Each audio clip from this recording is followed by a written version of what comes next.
Ry havana, ho ampitomboina ho aminareo hatrany ny fahasoavan'i Jesosy Tompo. Amen. Hivavaka isika. Misaotra anao izay Tompo amin'izao fotoana izao satria miara mahatsiaro ny fetim-pirenena izay dia niverena ny fahaleovantena. Misaotra anao indrindra ny amin'izany. Misaotra anao mbola nitehirizanao ny firenena malagasy, tanindrazanay Madagasikara, ny amin'izay efa asanao teo amin'ny fiainanay, teo amin'ny fiainan'ny malagasy. Isaorana anao izany Tompo, ary mbola mino, matoky, ary manantena anao izay ny amin'ny ho avy rehetra amin'ny anaran'i Jesosy. Amen.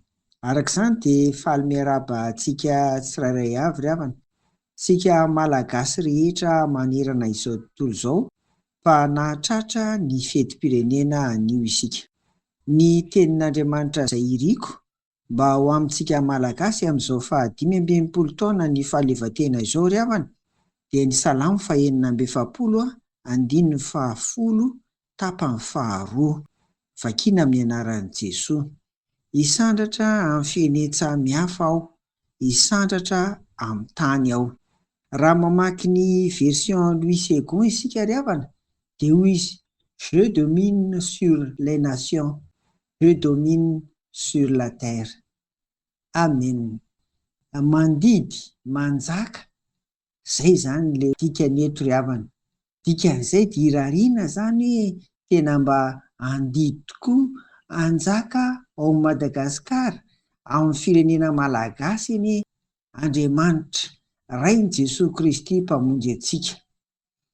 Ireto roa reto farafahakeliny no heverinay ry havana, hatanteraka an'izany hoe mandidy manjaka ao Madagasikara sy amin'ny firenena malagasy zany Andriamanitra. Voalohany, mihazakazaka mitory ny filazantsara ireo fiangonana kristianina marobe sy ireo fikambanana kristianina marobe manerana ny nosy. Manao ny ainy tsy ho zavatra, mihazakazaka ho izahay, mitety vohitra, eny mandeha hatrany ambanivohitra lavitra any, mitory ny filazantsara. Izay ny voalohany, andraikitry ny fiangonana sy ny fikambanana kristianina marobe izany. Faharoa, mijoro vavolombelona fa tena kristianina masina ary marina izay nandre rehetra ny filazantsara. Io ry havana no hita mbola somary lesoka satria izao mbola maro amin'ny malagasy ny manopy sampy, mbola maro amin'ny malagasy ny mitandro sady manopy sampy nefa tonga ny am-piangonana ihany koa rehefa alahady. Maro amin'ny voaka malagasy ny tsy mahajoro ho vavolombelona marina, resy ny kolikoly, mandohalika eo anatrehan'ny voninahitra sy ny vola aman-karena, tsy mahajoro.